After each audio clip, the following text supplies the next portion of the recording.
Hello, I'm Janine Turner, founder of Constituting America.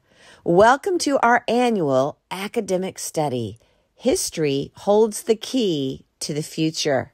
Or as Shakespeare said, what's past is prologue. This year's study is entitled The Genius of America, A Journey into Our Republic, a study on Alexis De Tocqueville's Democracy in America. Americans of all ages, all conditions, involved themselves in voluntary associations. Robert E. Wright. This essay is entitled The Use Americans Make for Public Associations in Civil Life, Volume 2, Part 2, Chapter 5, and we are using the University of Chicago Press edition of Democracy in America, first edition translated by Harvey, Mansfield, and Delba, Winthrop, and it's pages 489 through 492. This essay is written by Dr. Robert E. Wright.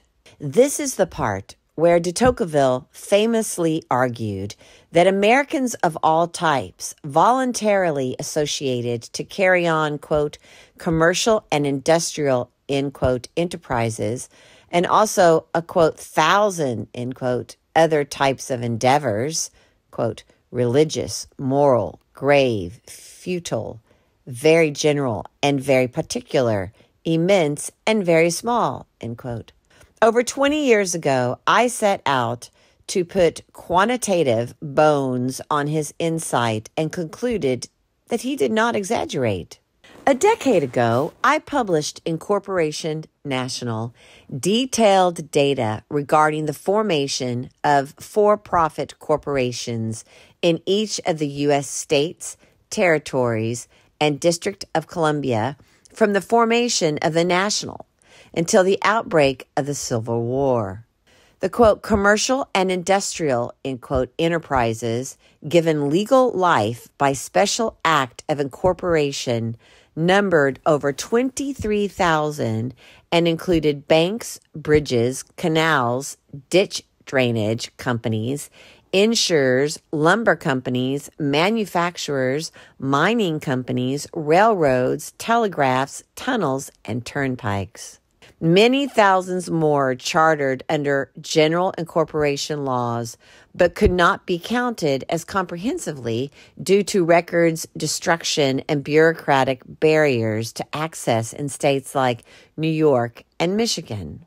Last year, I published in Liberty Lost detailed data regarding the formation of nonprofit corporations in each of the U.S. states, territories, and District of Columbia from the formation of the National until the outbreak of the Civil War. Those, quote, religious, moral, grave, end quote, organizations given legal life by special act of incorporation numbered over 14,000 and included abolition societies, asylums of various types, charities, churches, fraternal, maternal, and sororal organizations, lyceums, militias, missionary societies, museums, musical institutions, schools of many types, and various social reform movements from socialist communes to temperance societies, among many other endeavors. Many thousands of additional associations chartered under general incorporation laws, but as with for-profit corporation, extant records proved too costly to assess, fragmentary, and scattered to review as systematically as the special charters printed in state statute books. Moreover, only the largest organizations obtained formal charters. Many other voluntary associations, from for-profit partnerships to non-profit social clubs, formed by means of personal agreements, trust, or informal articles of association without the imprimatur of any district, state, or territorial government. Many general references to them, in addition to de Tocqueville's, point to their existence, but when every extant source, including every letter and diary entry, is machine-readable, the names and purposes of many of America's, quote, very small, end quote, early voluntary associations will remain forever hidden from our view. What those voluntary associations did for America, however, endured long after the organizations themselves disbanded, with results globally palpable. America came to be seen as a, quote, free country, end quote, because it relied largely on voluntary efforts. As de Tocqueville argues in this section, Americans learned to cooperate without coercion, following the lead not of government officials, as in France, or rich aristocrats, as in Britain, but of anyone with commitment, verve, and a good idea or two about how to improve society and the people composing it. De Tocqueville was also quite right to note that, quote, Americans of all ages, all conditions, end quote, involved themselves in voluntary associations.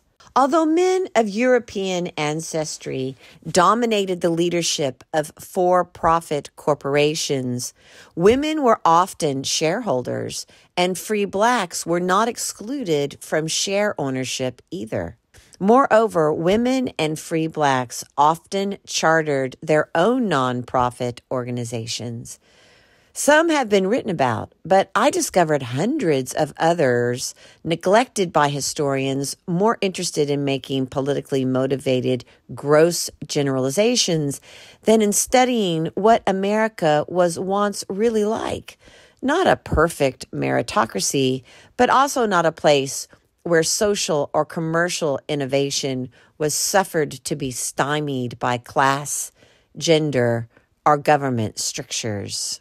De Tocqueville ends this part with the warning that civilization itself requires perfection of, quote, the art of associating in the same ratio as equality of conditions increases, end quote.